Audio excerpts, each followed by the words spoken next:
وسلم کی زندگی کے مکمل آثار موجود تھے. ان لوگوں نے یاد کیا کہ اللہ رب العالمین کو کیسے یاد کیا جائے. ان لوگوں نے اللہ رب العالمین کو پکارا اور سنت رسول کے مطابق جمع ہوئی، جس سے یہ بات ثابت ہوئی کہ مسلمان اگر متحد ہو جائے، مسلمان قرآن و سنت کے مطابق جمع ہو جائے، مسلمان ایک فکر کا نظریہ قائم کر لے تو دنیا کی کوئی طاقت مسلمانوں کو زیر نہیں کر سکتی. سامعین کرام، حجاج نے سارے کے سارے فریضے انجام دیے. ان کی زبانوں پر لبیک اللہم لبیک اور ہماری زبانوں پر اللہ اکبر لا الہ الا اللہ، ان کلمات کے پکار، ان کلمات کا تلبیہ، ان کلمات کا ورد، ان کلمات کا تسلسل اس بات کی دلیل ہے کہ مسلمان اس بات کی گواہی دیتا ہے کہ وہ کسی غیر اللہ کو پکارنے والا نہیں. مسلمان اس بات کی دلیل پیش کرتا ہے کہ اس کو اولاد چاہیے تو صرف رب کائنات سے چاہیے، اس کو روزی روٹی چاہیے تو اللہ رب العالمین کے آگے ہاتھ پھیلائے. اس کو روزی روٹی چاہیے ہو، اس کو نعمتیں چاہیے ہو، اس کو بارش برسانی ہو، اس کو قرآن مجید کی تلاوت کرنی ہو، تمام کے تمام امور میں رب کائنات کی وحدانیت اور رسول اکرم صلی اللہ علیہ وسلم کے طریقے کو ملحوظ خاطر رکھے گا تو مسلمان کا چہرہ اونچا ہوگا، مسلمان کا سر بلند رہے گا، مسلمان عزت و وقار کی زندگی گزارے گا. سامعین کرام، تو یہ دن ہمارے لیے تاریخی دن ہے. یہ وہی دن ہے، اسی دن کا ارتداد ہے کہ جس دن رسول اکرم صلی اللہ علیہ وسلم پر خطبہ حجت الوداع کے موقع سے اللہ رب العالمین نے فرمایا الیوم اکملت لکم دینکم واتممت علیکم نعمتی ورضیت لکم الاسلام دینا. یہ آیات کریمہ نازل کر کے یہ ثابت کر دیا کہ جو کچھ بھی نازل ہو گیا وہی دین ہے. دین میں کوئی اضافہ نہیں ہو سکتا، دین میں کوئی کمی نہیں ہو سکتی، دین میں کسی انداز کی منمانی نہیں چل سکتی. مسلمانوں کے لیے راہ ہدایت وہی ہے جو قرآن و سنت کے اندر موجود ہے. مسلمانوں کے لیے راہ ہدایت وہی ہے جو قرآن و سنت کی تفسیر و شرح کی شکل میں صحابہ کرام نے ہمارے سامنے بیان کیا. صحابہ کرام کے مقام کو سمجھنا، ان کا احترام کرنا، قرآن مجید کے مقام کو سمجھنا، قرآن مجید کی عظمت کو سمجھنا، اسلامی عقائد کو سمجھنا، اسلام کے طریقے کو سمجھنا، یہ ہماری بنیادی ذمہ داری ہے. سامعین کرام، یہ عید الاضحیٰ کا موقع جو مبارک موقع ہے، خوشیوں کا موقع ہے، یہ ہمارے اندر ایثار کا پیغام دیتا ہے. آپ دیکھیں کہ ہمارے اندر ایثار کا جذبہ کیسے پیدا ہو، دین کو ہم کیسے اپنا سکے، بے نمازی ہونے کی صفت کو چھوڑ کر کے کیسے 5 وقت نمازوں کی پابندی کر سکیں گے، کیسے موحد بن سکیں گے، کیسے متبع رسول بن سکیں گے. یہ ایثار کا جذبہ اسی ایثار کے جذبے کا ارتدار ہے کہ ابراہیم علیہ السلام کو جب اللہ رب العالمین نے بار بار خواب میں دکھایا کہ اپنے بیٹے کو ذبح کر دے، اپنے بیٹے کو قربان کر دے، اپنے بیٹے سے کہتے ہیں اے میرے پیارے بیٹے، میں نے خواب میں ایسا دیکھا ہے. وہ بیٹا بڑا ہو رہا تھا، ماں باپ کے بڑھاپے کا لٹھیا بن رہا تھا، ان کو سہارا دینے کی طاقت رکھنے لگا تھا، ان سے گفتگو کرنے لگا تھا. لمبی خواہشات کے بعد اللہ رب العالمین نے وہ بیٹا دیا تھا، لیکن اب حکم ہوتا ہے کہ اس کو بکری کی طرح سے ذبح کر دے. بیٹے سے کہتے ہیں میں نے خواب میں ایسا دیکھا ہے. بیٹے نے برجستہ کہہ دیا یا ابت افعل ما تؤمر، اے میرے پیارے ابا جان، آپ کو جو کچھ بھی حکم ہوا ہے اس کو انجام دے دیجیے. ستجدنی انشاءاللہ من الصابرین، یقیناً آپ مجھے صبر کرنے والوں میں سے پائیں گے. جب باپ بیٹا دونوں تیار ہو گئے تو ہم نے آواز لگائی قد صدقت الرؤیا انا کذالک نجزی المحسنین. اے ابراہیم، تو نے اپنا خواب کو سچا کر دکھایا. سامعین کرام، وہ فرمانبردار بیٹا تھا، وہ فرمانبردار باپ تھا. وہی ایثار کا جذبہ آج مسلمان اپنے اندر اپنے دین کے بارے میں، اپنے خاندان کے بارے میں، دینی تعلیمات کے بارے میں، اپنے زندگی کے بارے میں، اپنے تمام کے تمام امور کے بارے میں اگر پیش نہیں کیا گیا تو مسلمان ایسی صورت میں کامیاب نہیں ہو سکتا. مسلمانوں کی ذمہ داری ہے کہ وہ ایثار و قربانی کی پوری تاریخ یاد کرے.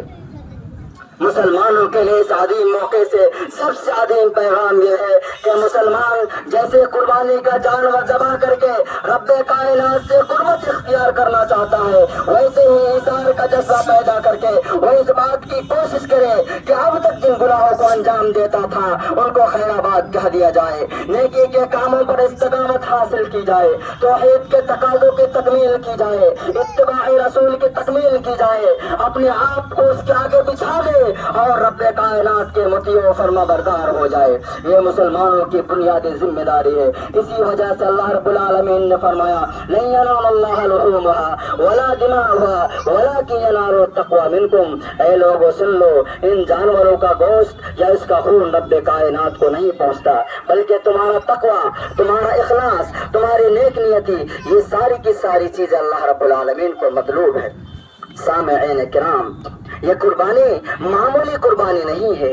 اس قربانی میں صرف خون نہیں بہایا جاتا، اس قربانی میں صرف گوشت نہیں کھایا جاتا، بلکہ یہ قربانی ایک پیغام دیتی ہے کہ مسلمان اس پیغام کے ذریعے اپنے اندر یہ جذبہ پیدا کرے کہ ہم توحید کے سچے متوالے بنے، قرآن مجید کی تعلیمات کو عام کرے، جس جذبے کے نتیجے میں سنت رسول کو عام کیا جائے، جس جذبے کے نتیجے میں بدعات کو چھوڑا جائے، جس جذبے کے نتیجے میں خرافات کو چھوڑا جائے، جس جذبے کے نتیجے میں اپنے اندر یہ عزم اور یہ حوصلہ لے کر کے اٹھے کہ ہم توحید کے سچے متوالے بن کر کے توحید کے پیغام کو دنیا کے سامنے عام کرے، جس جذبے کے نتیجے میں ہم سچے مسلمان بن سکے، نمازی مسلمان بن سکے، روزہ اور پرہیزگاری کا اعتبار کرے، حج بیت اللہ کا اہتمام کرے اور رب کائنات سے قربت اور اس کی رضامندی کو تلاش کرے۔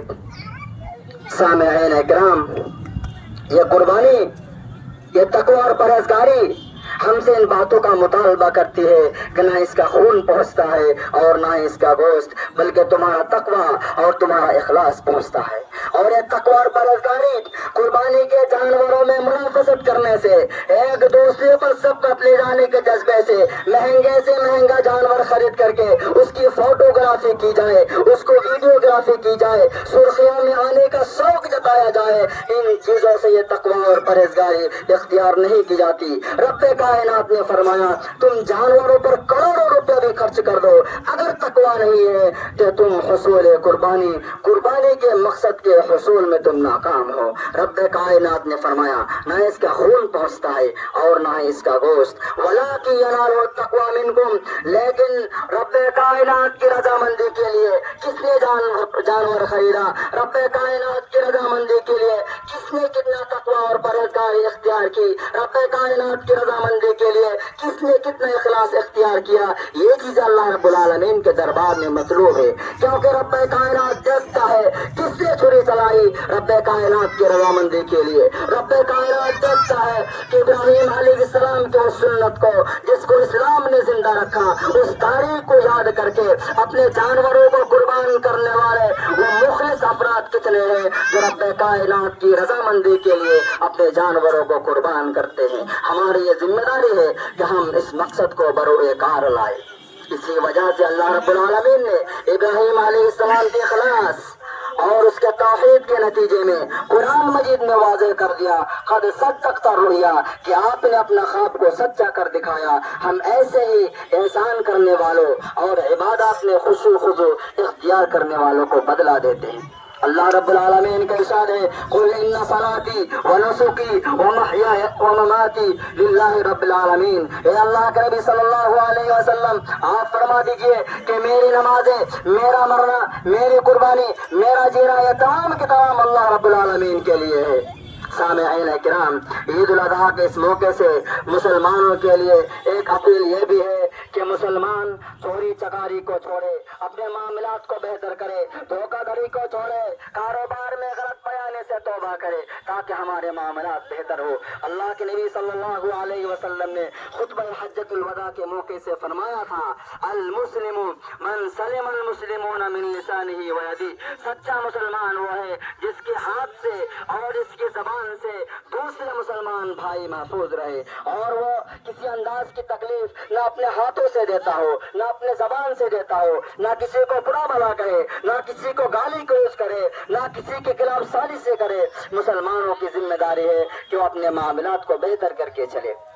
سامعین کرام، عید الاضحیٰ کے اس موقع سے مسلمانوں سے ایک گزارش اور ایک اپیل یہ بھی ہے کہ مسلمان برادران وطن کے جذبات کا خیال رکھے، دوسرے اقوام کے جذبات کا احترام کرے، کھلے علاقوں میں قربانی نہ کرے، قربانی کے جانوروں کی تصویریں کھینچ کر کے اس کا ویڈیو بنا کر کے سوشل میڈیا پر نہ پھیلائے، بلکہ دوسرے اقوام کے جذبات کو نہ بھڑکائے، دوسروں کے سامنے چھری نہ چلائے اور فساد کا خطرہ ہو تو اس عبادت کو خاموشی کے ساتھ انجام دیا جائے۔ اسی طرح سے ایک اپیل یہ بھی ہے کہ مسلمان صفائی ستھرائی کا خاص خیال کیا جائے، ایسے ہی پیٹ کو یا چمڑے کو نکال کر کے پھینک دے اور بدبو ہوتی رہے۔ آپ نے جب اتنی محنت کی ہے تو کسی کو پیسے دے کر کے یا خود تھیلی میں لے جا کے اس کو پھینک دے، لیکن صفائی ستھرائی کا خاص خیال کیا جائے۔ اللہ رب العالمین سے دعا ہے کہ اللہ رب العالمین ہم سب کو قرآن و سنت کے مطابق چلنے کی توفیق عطا فرمائے اور مسنون طریقے سے قربانی پیش کرنے کی توفیق عطا فرمائے۔ ہم جب تک جیے تب تک اسلام پر جیے، جب ہمارا خاتمہ ہو تو ایمان پر ہو۔ وصلی اللہ علی نبینا محمد وعلی آلہ وصحبہ وسلم، والسلام علیکم ورحمۃ اللہ وبرکاتہ۔